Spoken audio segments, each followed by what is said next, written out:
Hello, and welcome to Friday Reads, where I tell you what I'm reading this weekend and review last week's pick. Last week, I was all excited because I picked up The Boy Is Back by Meg Cabot. I love Meg Cabot. I love The Princess Diaries. Like I said last week, I was super pumped. I found it at the library, grabbed it, and it was sort of a disappointment. And by sort of, I mean quite a bit of a disappointment. It follows Becky Flowers, and she is a senior moving person. She moves old people into retirement homes, and she's in this little town she grew up in. And then one day, her ex-boyfriend, who sort of abandoned her, Reed, he comes back, and things unfold from there.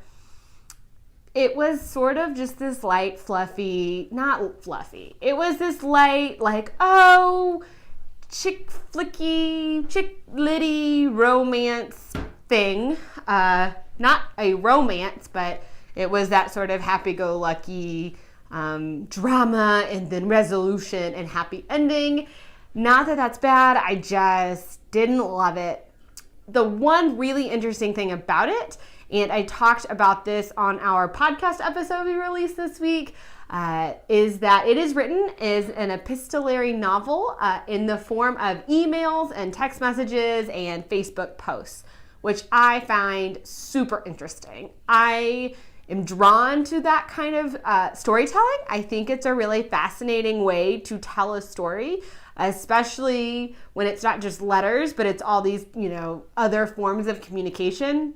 And I really liked that. I thought that was really interesting. And that's actually what kept me reading and actually finishing the book. So, interesting format.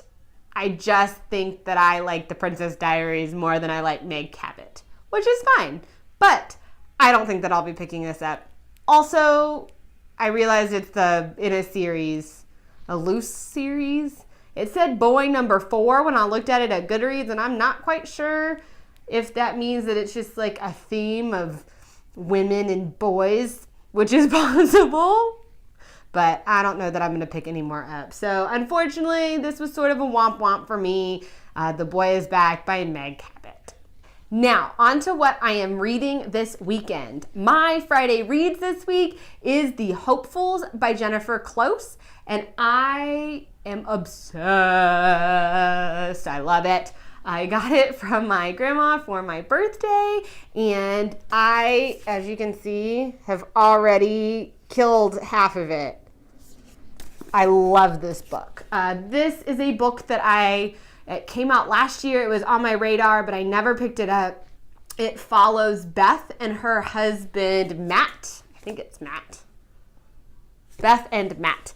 And Matt worked on the Obama campaign in 2008 and has a desire for a career in politics. And so they moved to DC when Obama wins election from New York. Beth is a writer, and it is about their life and their marriage, and just, I love it. I haven't for a while found a book that I just want to keep reading and I want more and more and more, and I never want it to end. That hasn't happened in a while. This totally has me. I read a little bit every night at least. I just am in love with this book. So that's The Hopefuls by Jennifer Close. That's all I have for this week's Friday Reads. For all my other Friday Reads videos, plus Peter and I's discussion videos, our podcast episodes, our wrap-ups, all of that is at gameandread.com. And you can also find us on social media. We are on Twitter, Instagram, and Facebook at Game and Read. Thanks for watching, and I'll see you next week.